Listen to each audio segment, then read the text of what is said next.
তোমাদের সবাইকে স্বাগত জানাই আরও একটি নতুন ভিডিওতে। আজ যাচ্ছি কলকাতার কাছে সোদপুরে, যেখানে সাইবার মন্দির আছে। ভিডিওটি প্রথম থেকে শেষ অবধি দেখবে।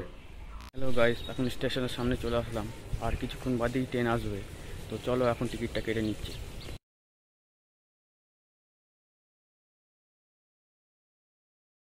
এটা হচ্ছে টিকিট কাউন্টার। এইখানে একটু ভিডিওর মাধ্যমে সেলফি নিয়ে নিলাম। এটা হচ্ছে 1 নম্বর প্ল্যাটফর্ম। আমাকে এখন ওভারব্রিজ থেকে 2 নম্বর প্ল্যাটফর্মে যেতে হবে। 1 নম্বর প্ল্যাটফর্মে ট্রেনের গন্ডগোল বা রেল লাইনে কাজ হলে 1 নম্বরে দেয়। অনেক বছর আগে 1 নম্বর প্ল্যাটফর্মেই ট্রেন দিত।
এখন মন্দিরের সামনে চলে এসেছি, ভিতরে প্রবেশ করব এখন।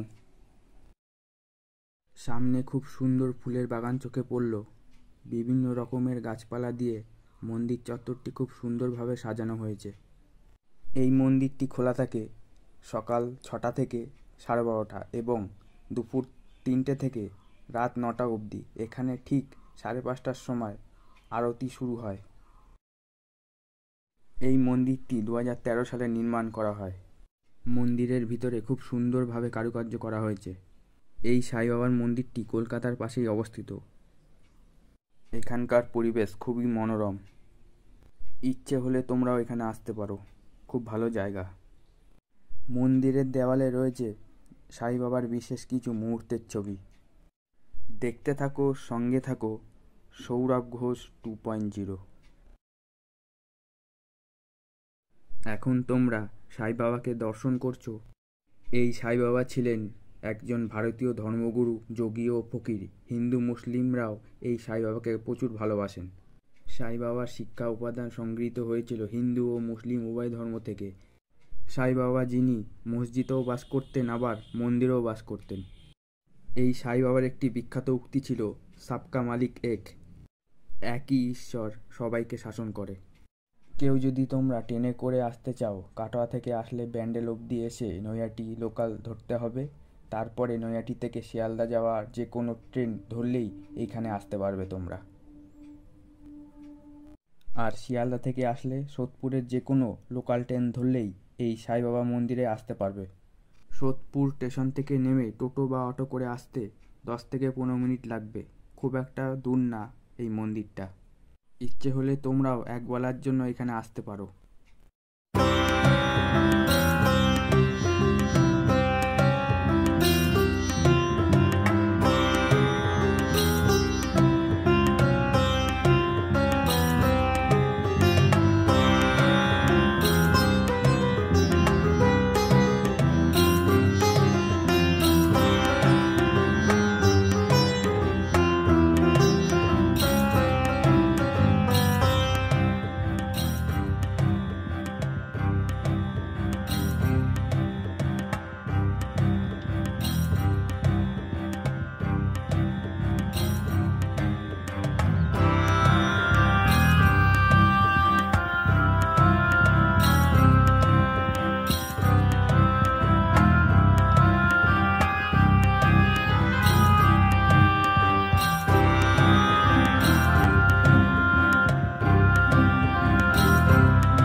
ভিডিওটি ভালো লাগলে চ্যানেলটিকে এখনই লাইক, কমেন্ট, শেয়ার এবং সাবস্ক্রাইব করে দেবে। ভালো থাকবে, সুস্থ থাকবে, দেখা হবে পরের ভিডিওতে।